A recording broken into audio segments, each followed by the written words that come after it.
Hello my beautiful and powerful family and thanks for subscribing my channel.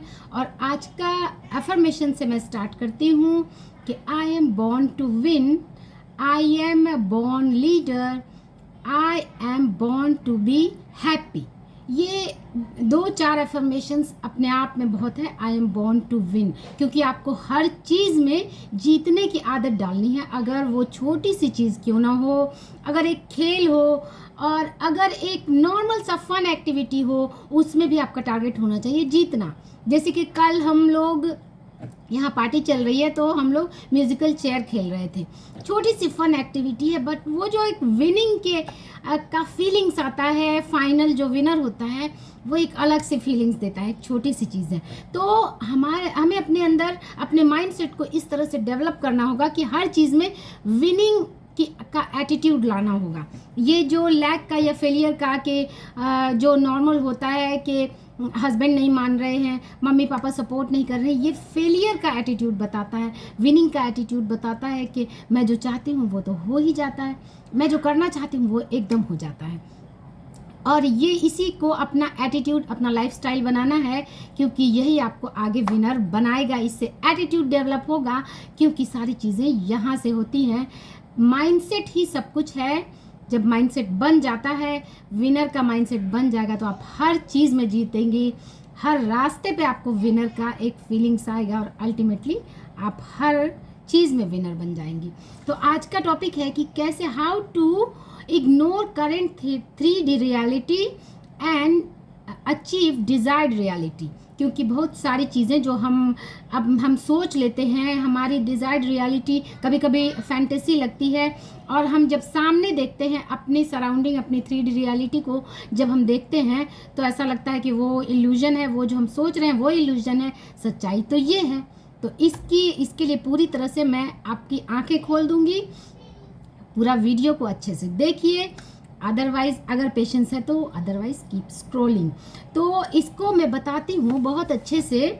इसमें एक book में explain किया हुआ है, and thanks to law of attraction, कि जो बचपन में हमने पढ़ा था कि इलेक्ट्रॉन जो है वो वेव है कि पार्टिकल है, और आंसर हम लोग टिक करते थे बोथ। और अब रियल में उसका मतलब समझ में आया है, क्योंकि ऑब्जर्वर इफेक्ट कहता है कि the fact that observing a situation or phenomenon necessarily changes it. Quantum particle exist in a state called duality. जो भी आपकी 3D रियलिटी है वो एग्जिस्ट करती है, क्योंकि सारी चीज़ें वाइब्रेशन है। किसी की आवाज़, किसी की बोली, किसी का आपको सपोर्ट करना, किसी का आपको अपोज करना, सारी चीज़ें क्या है? वाइब्रेशन है। If you are not thinking or observing something in physics, it doesn't exist. ये फिजिक्स क्या कहेगा, ये तो अब दुनिया कह रही है। और इन चीज़ों को आप खुद फील करेंगे कि जिन चीज़ों पर आप फोकस नहीं करते हैं वो चीज़ें एग्जिस्ट नहीं करती। एग्जिस्ट वो करती हैं जो आपके माइंड में है। इसको आपके एग्जाम्पल से मैं बताती हूँ कि डॉक्टर राजेंद्र प्रसाद के बारे में कहा जाता है कि एक बहुत कहावत है, और बचपन में हमें सुनाया जाता था कि वो जब पढ़ रहे थे, उनके बगल से बारात गुजर गई और उन्हें पता नहीं चला। इससे बड़ा एग्जाम्पल होगा कि 3D रियलिटी को कैसे इग्नोर करना है। और क्या इससे बड़ा कोई एग्जाम्पल होगा इस बात का प्रूफ कि जिस चीज़ को आप फोकस नहीं करते हैं, जिस चीज़ पर आप ऑब्जर्व नहीं करते हैं, वो एग्जिस्ट नहीं करती है। यानी उनसे बाद में किसी ने पूछा कि इधर से बारात गुजरी, और उन्होंने कहा कि मुझे नहीं पता। ये कितना बड़ा एग्जाम्पल है। इसी तरह से वो चीज़ें एग्जिस्ट नहीं करती हैं, इल्यूजन है, वो आपको सामने दिखती हैं और होती हैं ऑफ कोर्स, लेकिन जब तक आप उस पर फोकस नहीं करेंगे उसका वजूद नहीं है। और वजूद किन चीज़ों का है? जो आपके अंदर है। अगर आपको एग्ज़ाम देना है, एग्ज़ाम में क्वालिफाई करना है, आपको करोड़पति बनना है, और आप किसी चौल में रह रहे हैं, बिल्कुल नेगेटिव स्टेट में है, सराउंडिंग्स आपको अपोज कर रही है, इन सारी चीज़ों पर आप फोकस ना करके उन सारी चीज़ों पर जब फोकस करेंगे कि आपको बनना क्या है, आपको जाना कहाँ है, तो एक दिन वो सारी चीज़ें रियलिटी में आएंगी। एक वक्त था जब मेरे पास स्कूटी में पैसे भराने के पैसे नहीं थे, बट मेरा माइंडसेट ऑलवेज रिच माइंडसेट था। और आज मुझे ट्रेन से ट्रैवल करने में कंटाल आता है, भले मैं फ़न के लिए कर लूँ क्योंकि बच्चों को अच्छा लगता है, लेकिन मुझे अब ट्रेन में भी ट्रैवल करना मीन्स लगता है इतना टाइम लगता है। आप फ्लाइट से जाते हैं तो आपका टाइम सेव होता है, लेकिन उस वक्त भी मेरी डिज़ायर्ड रियलिटी यही थी, मेरा माइंडसेट यही था, और आज मैं उसी लाइफ को जी रही हूँ। आज मैं वही सारी चीज़ें मैनिफेस्ट कर रही हूँ जो कभी मैं सोचा करती थी, जो कभी मेरे माइंडसेट में था। उस वक्त जब मेरे पास पेट्रोल के पैसे नहीं थे, तब भी मेरे अंदर लैक की फीलिंग नहीं थी कि ये नहीं, लैक की फीलिंग्स आ जाती है थोड़ी देर के लिए, लेकिन ये फीलिंग्स नहीं थी कि यही मेरी रियलिटी है।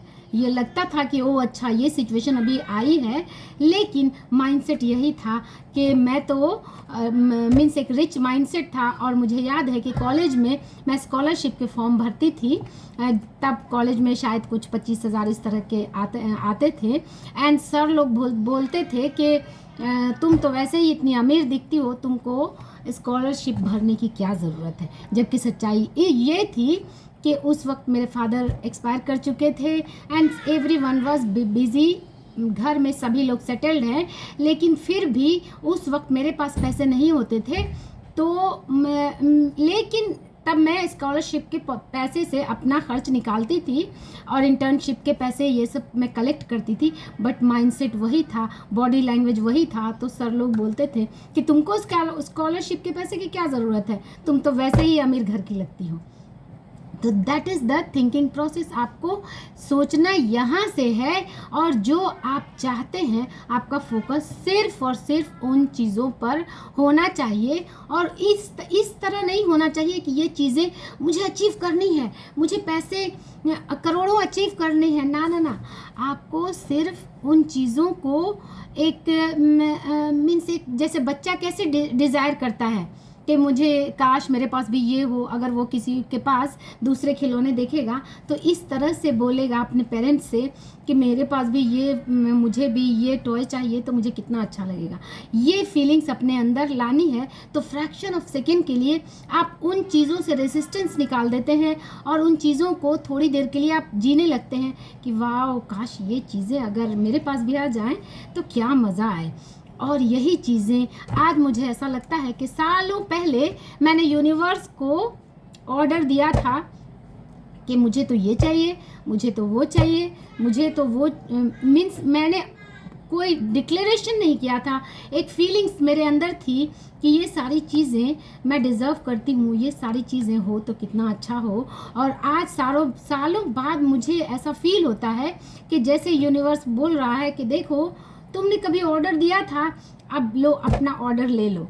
एंड अगर आप ऑर्डर लेने में देर करेंगे तो यूनिवर्स कहता है कि देखो जल्दी से तुम्हारा ऑर्डर तैयार है, क्योंकि बहुत सारे लोग हैं जो ऑर्डर दिए हुए हैं।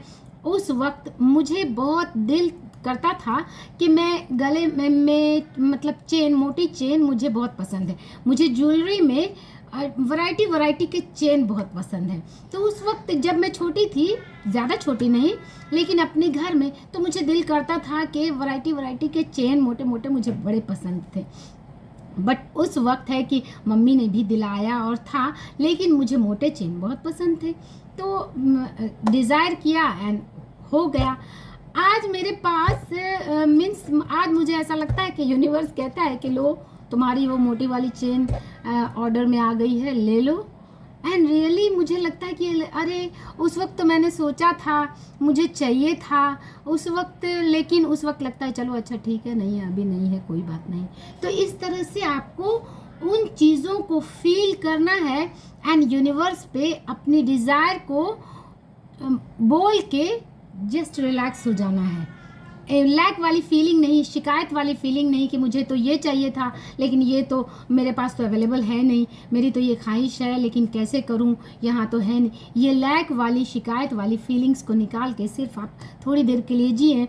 अभी वो मैं देख रही थी सतीश के वीडियोस, उनके शॉट्स में वो बताते हैं कि जहाँ पे वो शूट कर रहे थे उन्हें भगा दिया जाता था कि चलो जाओ यहाँ पर से, और वो सोचते थे कि अरे काश यहाँ पे मेरा घर होता तो कितना अच्छा होता, अब मैं यहाँ पे वीडियो शूट करता और फिर अपने ही घर में चला आता। और वो बताते हैं कि कई साल बाद या जब भी कुछ दिन बाद उन्होंने उसी घर में, उसी फ्लैट में घर ख़रीदा, और वो कहते हैं कोई इंटेंशनली नहीं ख़रीदा, बस वहाँ पे शायद पसंद आया होगा और उन्होंने ख़रीद लिया।